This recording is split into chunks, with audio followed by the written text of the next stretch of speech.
Lily knelt by a child's toy left in the dirt. Her hands trembled. This was not the Krell. This was something else. Something older. She remembered stories her grandmother used to tell. Tales of the Hollow Ones. Beings that fed on silence and fear, that erased people from existence so completely. Even memory forgot them. She had thought they were just stories. Now she was not so sure. Back on the ship, Lyra studied the symbols. They did not match any known language in the Zenthari database, but Lily recognized them. They were from an ancient human tongue, one used only in forgotten rituals. The words meant the Eater of Voices. Her blood ran cold. If the Hollow Ones were real, then the humans' awakening had drawn their attention. Their power was a beacon in the dark. They returned to Zenthara with urgency. Lily gathered the freed humans from across the Empire. She spoke to them not as a queen, but as one of them. "We are being hunted," she said. "Not for our bodies, but for our song. If we fall silent, we disappear." The humans listened. They formed circles in the palace courtyards, holding hands, humming low notes that vibrated through stone and sky. The sound was soft, but it carried. It pushed back the silence. Lyra watched in awe. This was not war as she knew it. This was defense through unity, through sound, through presence. She ordered her scientists to study the energy patterns the humans created. They found that the vibrations disrupted dimensional rifts, the very paths the Hollow Ones used to move unseen. The humans were not just resisting, they were healing the fabric of space itself, but the Silent Pact saw it differently. They sent an envoy, a tall, pale being named Orin from the star system of Mirith. He stood in the throne room, his voice smooth as ice. "Your humans are tearing reality," he said. "Their power is unstable. It will bring ruin to all. Hand them over. Let us contain them before it is too late." Lyra's eyes narrowed. Contain them how? Orin did not answer. But Lily knew. They wanted to cage the humans, to drain their power, to use it as a weapon. She stepped forward. "We are not yours to control," she said. "We are not broken things to be fixed. We are whole." Orin left, but his threat hung in the air like smoke. Days later, the first attack came. Not from ships, but from within. A human child in the capital began to fade. Her voice grew quiet. Her form blurred at the edges. Lily rushed to her side and sang the old lullaby her mother used to hum. The child stabilized but barely. The Hollow Ones were learning. They were no longer taking whole villages. Now they were picking off individuals, testing the humans' defenses. Lyra could not stand by. She ordered the Zenthari fleet to patrol the borders, not to fight, but to listen. Every ship now carried a human singer. Together they created a net of sound around Zenthara, a shield made of harmony. It worked for a time. Then the dream came. Lyra woke in the middle of the night, drenched in cold sweat. In her dream, she stood on a black plain under a dead sky. Lily was there, but her mouth was sewn shut. Her eyes begged for help, but no sound came out. Around them, shadowy figures circled, feeding on the silence. Lyra tried to scream, but her voice was gone too. She woke, gasping.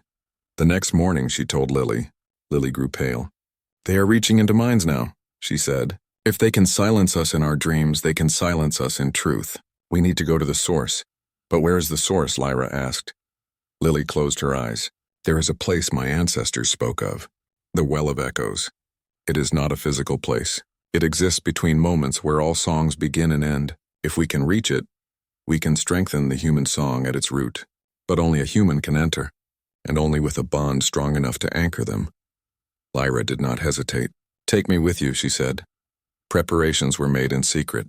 The humans formed a great circle in the heart of the palace. They sang a single note, steady and pure. Lyra and Lily stood in the center, hands clasped. "Close your eyes," Lily whispered. "Trust me." Lyra did. The world dissolved. They stood on the black plain from Lyra's dream.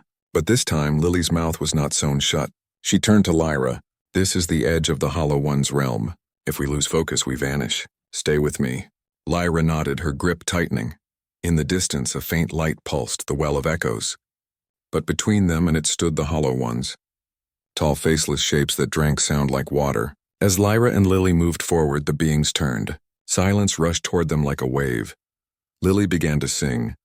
Her voice was small at first, but it grew. It carried memories of her mother's hands, of Earth's rain, of Lyra's first smile. Each note pushed back the darkness. The Hollow Ones recoiled, hissing in pain. But they did not flee. They gathered, forming a wall of nothingness. Lyra felt her thoughts slipping. Her name, her home, her love for Lily, all fading. She fought to hold on. She thought of Lily's laugh, of the way she looked at the stars, of the warmth in her voice when she said Lyra's name, and then, without knowing she could, Lyra sang too. It was not a human song. It was a Xanthari chant, old and deep, used only in royal rites of bonding. The words meant, I see you. I choose you. I will not let you go. The sound was rough, unfamiliar, but full of truth. The two voices joined, human and Xanthari, chaos and order, feeling and logic. The light from the well flared. The hollow one screamed, a sound that was not sound, and shattered like glass. Lily and Lyra reached the well.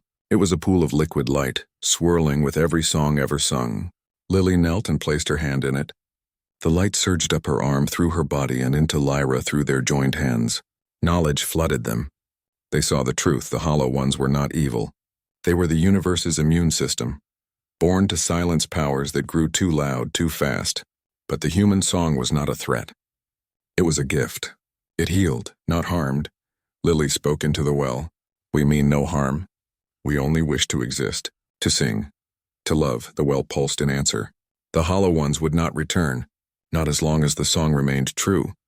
They returned to their bodies in the palace. The humans stopped singing. Silence fell, but it was a gentle silence full of peace. The child who had faded was whole again. Across the galaxy, the fear lifted. Orin of the Silent Pact arrived days later expecting war. Instead, he found a garden. Humans and Xanthari worked side by side, planting trees that bore silver and gold fruit. Children played, their laughter mixing with soft songs. He stood at the gate, stunned. Lyra and Lily met him. You came to take our power, Lyra said. But you see now, it cannot be taken. It must be shared. Orin bowed his head. Perhaps we were wrong. Perhaps, Lily said gently. Stay. Listen. Learn. He did. Months passed. The galaxy changed again, not through conquest but through connection. The human song spread, not as a weapon but as a bridge. Species that had never spoken learned to hum together. Wars ended not with treaties but with shared melodies. Lyra and Lily ruled not as conquerors but as guardians of balance. They knew power was not about control. It was about trust, about seeing someone fully and choosing them anyway. One evening, they stood on the observation deck, watching a new star bloom in the distance. Do you think we did enough? Lyra asked. Lily leaned into her. We are still here, still singing. That is enough. And in the quiet between heartbeats, the universe listened. The alien queen discovered the hidden power of the human she took as husband years, passed like slow tides under twin suns. Xanthara bloomed in ways no one had imagined. Gardens grew where war machines once stood.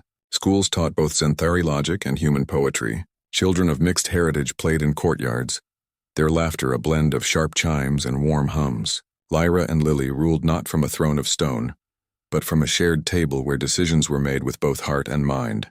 Yet peace, no matter how deep, always carries a shadow.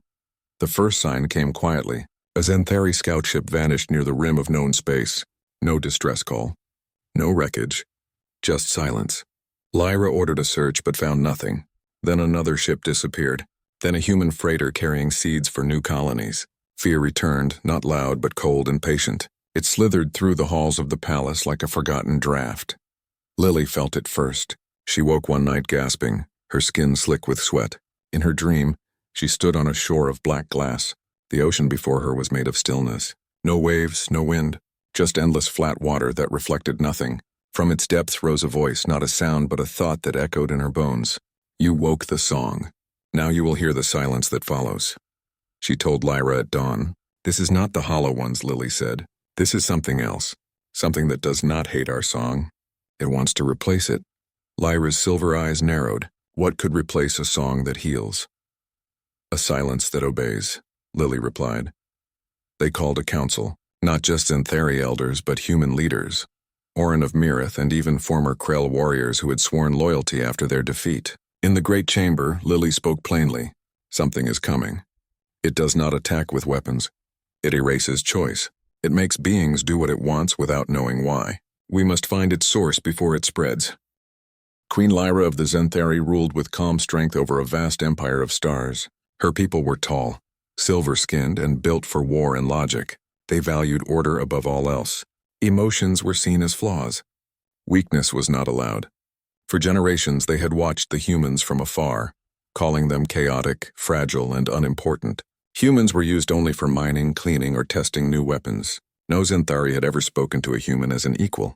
Until Lyra was different. She had ruled for over 200 cycles, and the silence of perfection had begun to weigh on her. Everything in her world was predictable, every decision made with cold reason, every action calculated. She longed for something she could not name, something real.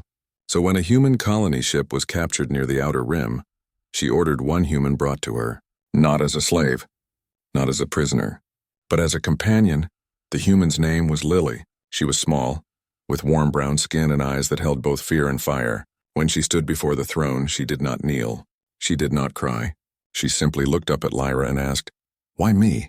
Lyra had no answer. She only said, "I want to see what you are made of." The court gasped. Taking a human into the royal chamber was unheard of. But Lyra's word was law, so Lily stayed. Life in the palace was strange for Lily. The walls glowed with soft blue light. Food appeared from panels in the floor. Guards with eyes like burning stars watched her every move. Yet Lily did not act like a captive. She walked the halls with quiet steps. She asked questions about the stars, the ships, the history of the Xanthari. She even tried to learn their language, though it hurt her throat to speak it. Lyra watched her through hidden screens, fascinated. This human did not break. She adapted. At night, Lily sat by the great window in her room looking out at the twin moons of Xanthara. Sometimes she hummed. Sometimes she sang in a soft voice. The songs were simple, full of words about rivers, mothers, and lost love. Lyra found herself standing outside the door, listening. The sound made something stir inside her chest, a feeling she had long buried. It felt like hope. One evening, Lyra entered without warning. Lily turned but did not jump.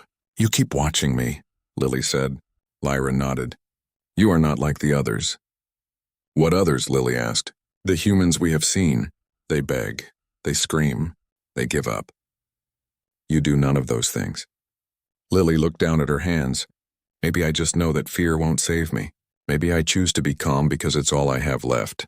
Lyra sat beside her. "Tell me about Earth," she said. And Lily spoke of oceans that stretched forever, of trees that reached for the sky, of people who laughed loud and cried harder. Lyra listened, and for the first time she felt envy, not for the planet but for the feeling behind Lily's words.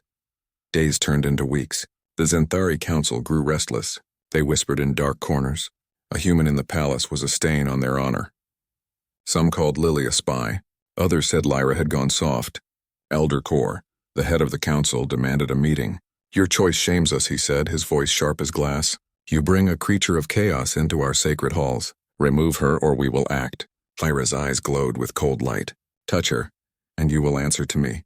The council backed down, but their anger festered. Then came the attack. The Krell were a rival faction, once part of the Xanthari Empire, but cast out for their cruelty. They had been gathering strength in the void between stars, and now they struck. Their warships tore through the outer defenses like paper. Alarms blared through the palace. Red light flooded the corridors. Lyra suited up in her battle armor, silver plates forming around her body like living metal. She moved to the command deck to lead the defense. But as she stepped onto the platform, a shadow moved behind her. A Creel assassin, cloaked in darkness, raised a blade made of black crystal. It was meant to pierce Xanthari hearts and stop them forever. Lyra sensed the danger too late. Just as the blade fell, Lily ran forward and threw herself in its path. The blade struck Lily's shoulder. Blood, bright red, unlike the blue of Xanthari, spilled onto the floor. Lyra screamed, a sound no one had ever heard from her, and unleashed a wave of pure energy that vaporized the assassin. She caught Lily before she fell, her hands shaking. "Why?" she whispered. "Why would you do that?" Lily smiled weakly. "Because you matter." Then something impossible happened. Lily placed her hand over the wound. A soft golden light glowed from her palm. The skin knit together. The blood vanished. Within seconds, she stood whole again. Lyra stared, stunned. "What are you?" Lily looked at her, eyes full of sadness. "I didn't want you to find out like this. Humans, we're not what you think. Long ago, our ancestors fought a war so terrible it nearly wiped out all life. To survive, they sealed away our true power inside our blood. It sleeps until it's needed. Until we find someone worth waking it for." Lyra's mind raced. "So you have this power all along?" "Not all of us," Lily said. "Only a few. And it only awakens through deep trust. Through love. I needed to know you saw me as more than a pet." More than a tool. I needed to know you cared. Before Lyra could respond, a voice boomed from the palace gates. It was Vorak, leader of the Krell. He stood surrounded by his warriors, his armor scorched from battle. Surrender, Queen Lyra, he called. Give us the palace, and we will let your people live. If you resist, we will burn Zenthara to ash. Lyra stepped forward, ready to fight. But Lily held her arm. Let me, she said. Lily walked to the edge of the platform alone. The wind tugged at her clothes. Below, thousands of Krell soldiers aimed their weapons. She closed her eyes. And then she sang. It was the same song she sang in her room, but now it carried power. The air shimmered. The ground trembled. Across the galaxy, in every human colony, in every prison ship, in every hidden corner where humans had been forgotten, something stirred. Lights flickered. Eyes opened. Golden energy pulsed through veins long dormant. On the Krell ships, systems failed. Weapons shut down. Soldiers dropped to their knees, overwhelmed by a force they could not see or understand. From the distance, human-made ships, thought to be useless, rose into the sky, glowing with new life. They fired beams of pure light, not of destruction, but of peace. The Krell army broke. Vorak fell to his knees, his pride shattered. The battle ended without another drop of blood. Lyra stood beside Lily, breathless. You could have done this from the start, she said. Why wait? Because power without purpose is just noise, Lily replied. I needed to know you were worth trusting. I needed to know you saw me. Lyra took her hand. I see you, she said. Always. In the days that followed, everything changed. The Zenthari Council, humbled and amazed, bowed to Lily as queen consort. Humans were freed. New schools were built where Zenthari and humans learned from each other. Old enemies became allies, and at the center of it all stood Lyra and Lily. Two souls from different worlds, bound by something deeper than duty. One night, they stood again under the twin moons. Do you miss Earth? Lyra asked. Lily leaned against her. My home isn't a place anymore, she said. It's you. The alien queen discovered the hidden power of the human she took as husband. Peace settled over Zenthara like a soft blanket. But Lyra knew it would not last. The galaxy had watched as humans, once seen as dust beneath the boots of great empires, rose not with weapons, but with song and light. Fear spread faster than truth. Whispers turned to warnings. Other species began to gather in secret, forming a new alliance called the Silent Pact. They claimed the humans were dangerous, that their power was unnatural, that Lyra had been tricked by emotion, something the Zenthari once scorned. Lily heard the rumors too. She walked the palace gardens now, not as a guest but as a queen, yet she kept her quiet ways. She still wore simple clothes. She still spoke gently. But her eyes held a new weight. She knew what her people could do, and she knew others would try to control it or destroy it. One morning, a message arrived from the outer colonies.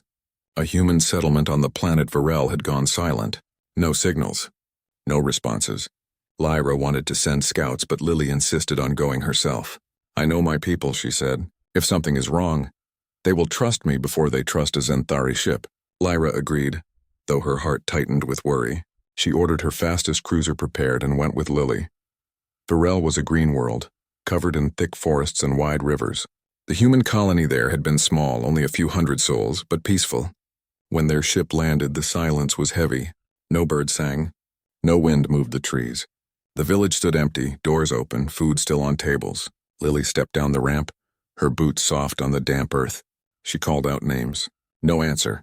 Then she saw the marks, deep grooves in the ground like something huge had dragged itself through the village. Strange symbols burned into the walls. Sharp, jagged lines that hurt to look at. Lyra scanned the area with her wrist device. No life signs. No energy traces. It was as if the people had vanished into thin air. Oren leaned forward. I have heard whispers. From the edge of the void, they speak of the still mind. An ancient force that once ruled 1,000 worlds by making them believe they chose to serve. It was sealed away long ago. But seals can break. How? Lyra asked. Through imbalance, Oren said. Too much chaos. Too much order. Your union brought harmony, but harmony is fragile. If one side grows too strong, the still mind sees a crack, and it slips through. Lily understood. The human song had grown powerful. Some humans now used it to influence others.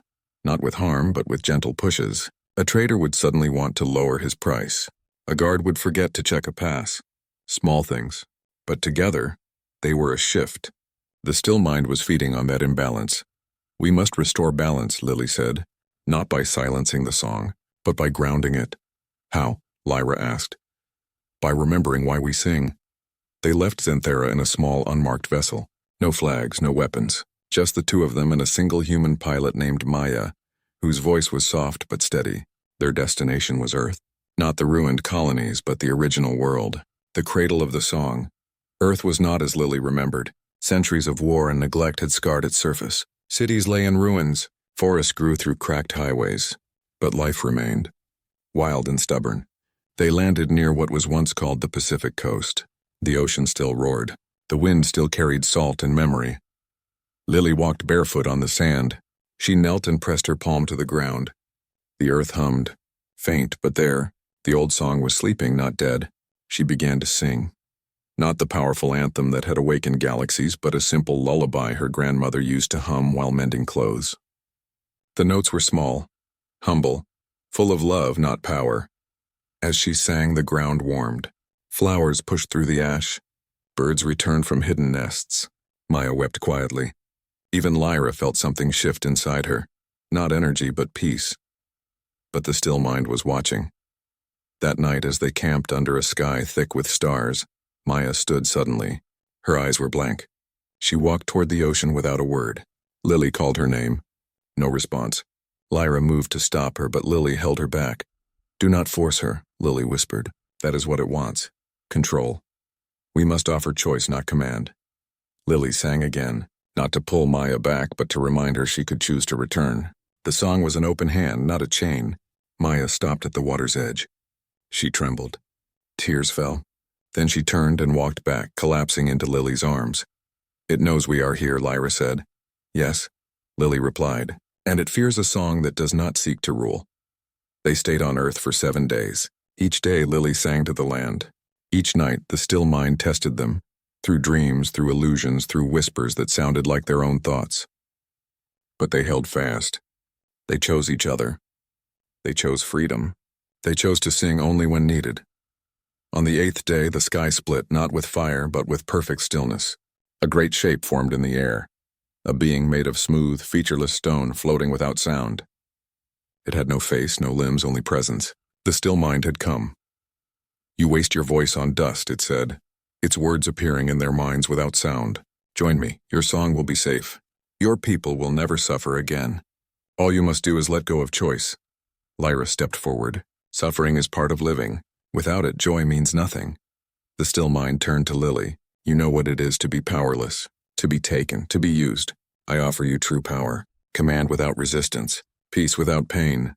Lily looked at Lyra, then at the ruined beauty of Earth, then at the stars.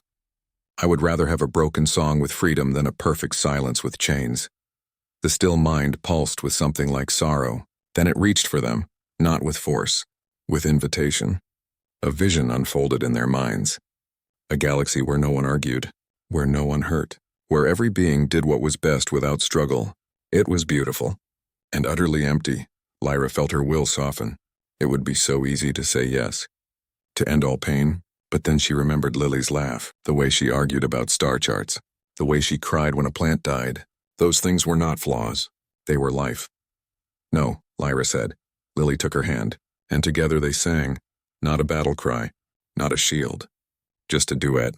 Lyra's deep Xanthari chant wove with Lily's human lullaby. The song was not about power.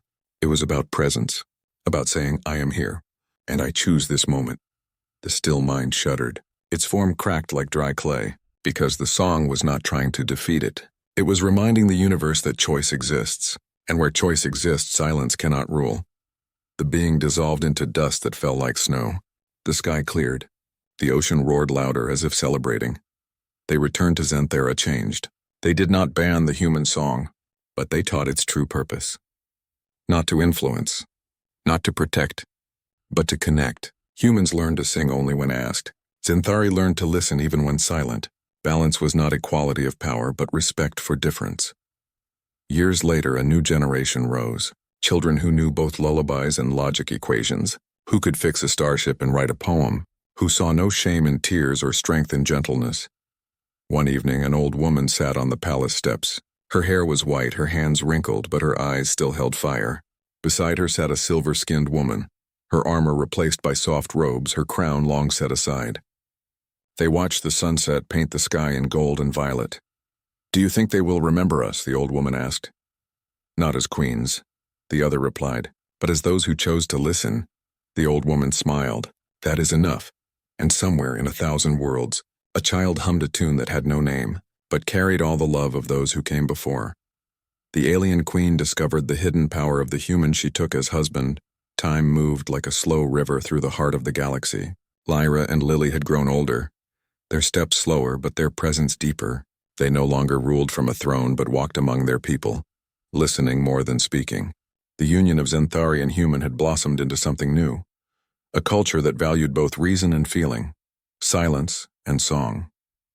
Yet even the strongest peace carries a seed of change, and change was coming not from enemies but from within. A new generation had risen. Children born of mixed blood or raised in shared homes now held positions of power. They respected Lyra and Lily, but they did not remember the wars, the fear, the silence that once threatened to erase everything. To them, harmony was not a hard-won gift, it was simply the way things were. And because they had never known true chaos, some began to wonder if the old rules were still needed. Among them was Kale, a young leader from the outer colonies. His mother was Xanthari, his father human. He was brilliant, passionate, and impatient. He believed the human song should be used openly, not just to heal or connect, but to shape the future. Why wait for others to choose peace, he argued, when we can help them see it clearly? His words spread like wind through dry grass. Many agreed. After all, what harm was there in guiding a mind toward kindness? Lily heard the whispers. She sat in the garden where she and Lyra had first truly spoken, her hands resting on the soil. The plants here grew in spirals of silver and green, a living symbol of their bond. She felt the shift in the air, not danger but doubt, the kind that grows when memory fades.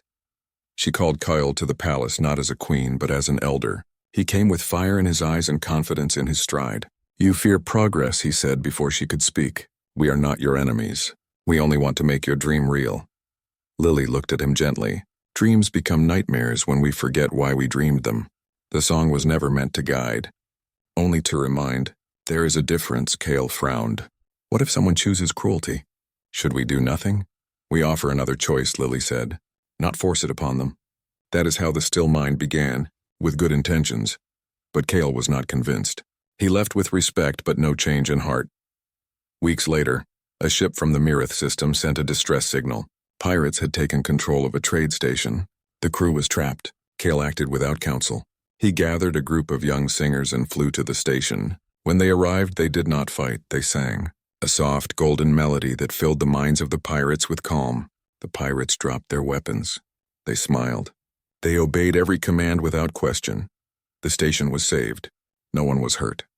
The galaxy cheered. Kale was hailed as a hero. Lyra watched the reports with growing unease. She turned to Lily. They did not choose peace. They were given it, like a gift they did not ask for. Lily nodded. And gifts forced upon others are not gifts at all. They called a gathering of all species in the grand amphitheater of Xanthara. Thousands came. Xanthari, humans, Merithians, even former Krell. Kale stood before them proud and earnest. He explained his actions. He spoke of a future where war was impossible because no one would want it. The crowd roared in approval. Then Lily stepped forward. The amphitheater fell silent. She did not scold. She did not condemn. She told a story. Once, she said, on Earth there was a bird with broken wings. A child found it and wanted to help. So the child built a beautiful cage, lined with soft cloth and fresh water. The bird was safe. It would never fall again. But it also never flew. The child thought they had saved the bird, but the bird's song grew quiet because it missed the sky. She looked at Kale. We must not confuse safety with freedom. The song is not a cage, even a golden one. Kale's face fell. But I only wanted to help. I know, Lily said softly, and that is why we must be careful. Good hearts can still do harm if they forget to ask. The crowd was quiet. Some still believed in Kale's way. Others saw the truth in Lily's words. Division began to form, not with anger but with honest disagreement. And that, Lyra knew, was healthy. Because true unity is not the absence of conflict, but the choice to stay together through it.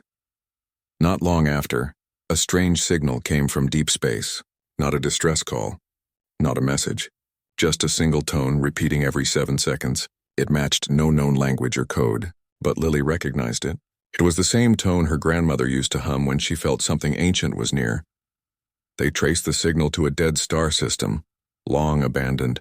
At its center floated a structure smooth, black, and shaped like a spiral shell. It pulsed with the tone. As their ship approached, the tone changed. It became a voice. Not in words, but in feeling. Welcome home. Lily's breath caught. This was not built by humans.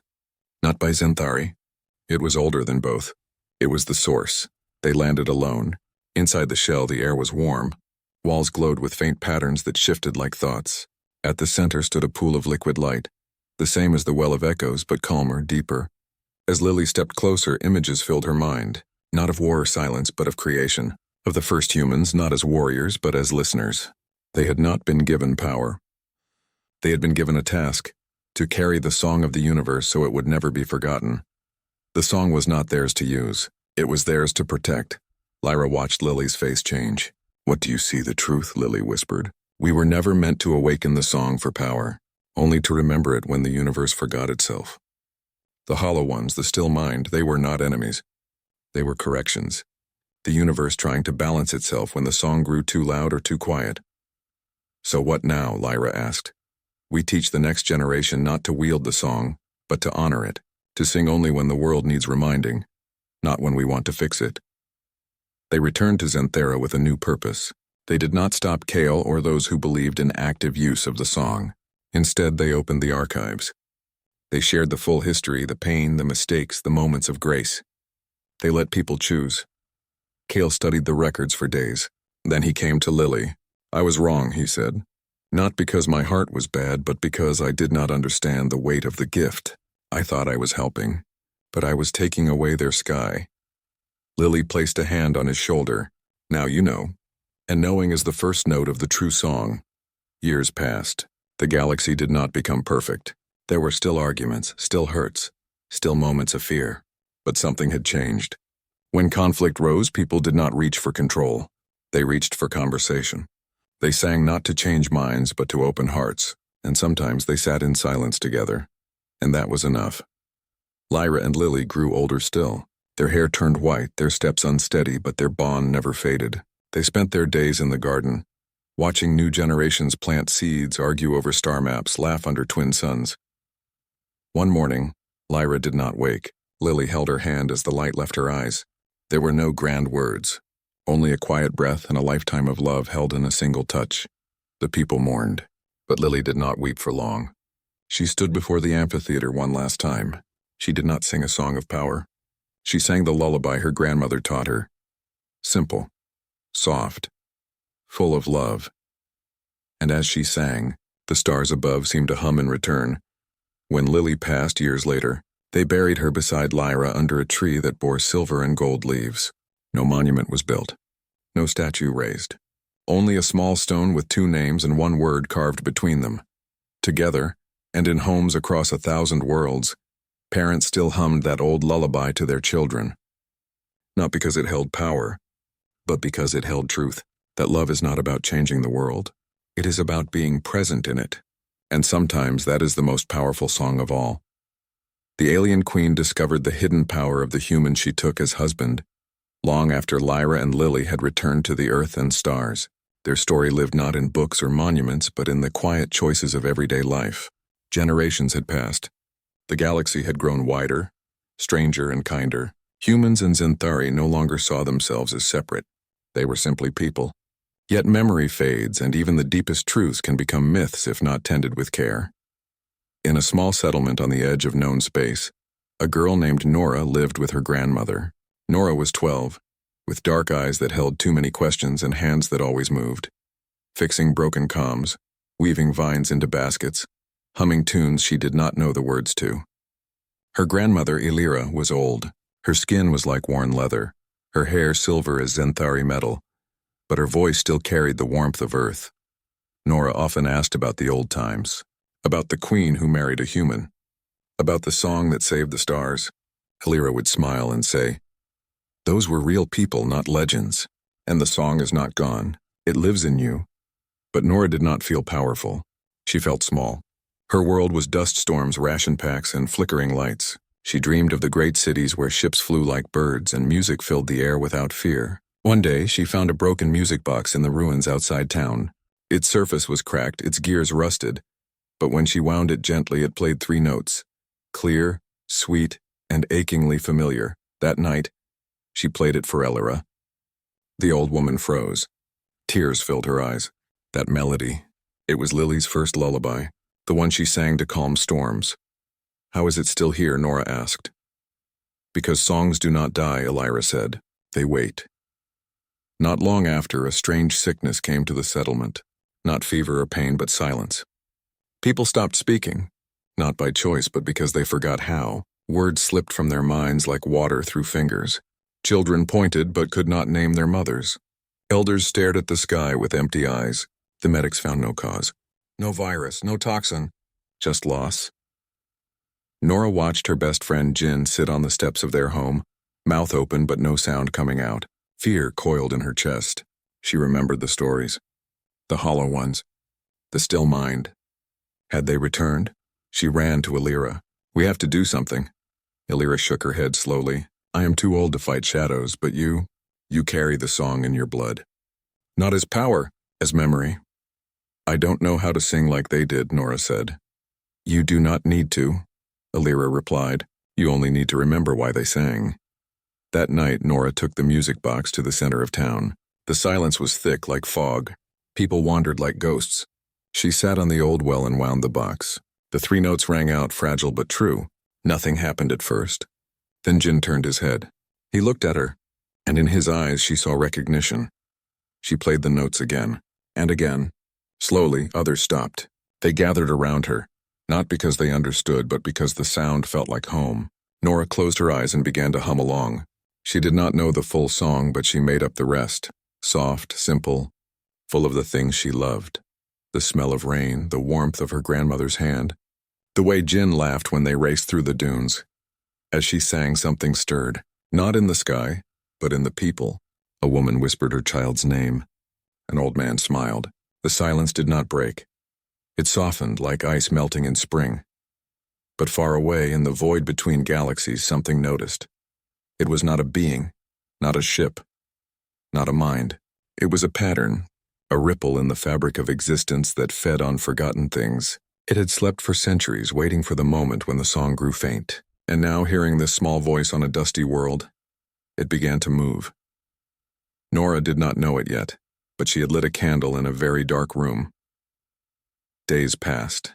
The sickness lifted. People spoke again, though their voices were shaky. They thanked Nora, but she felt uneasy.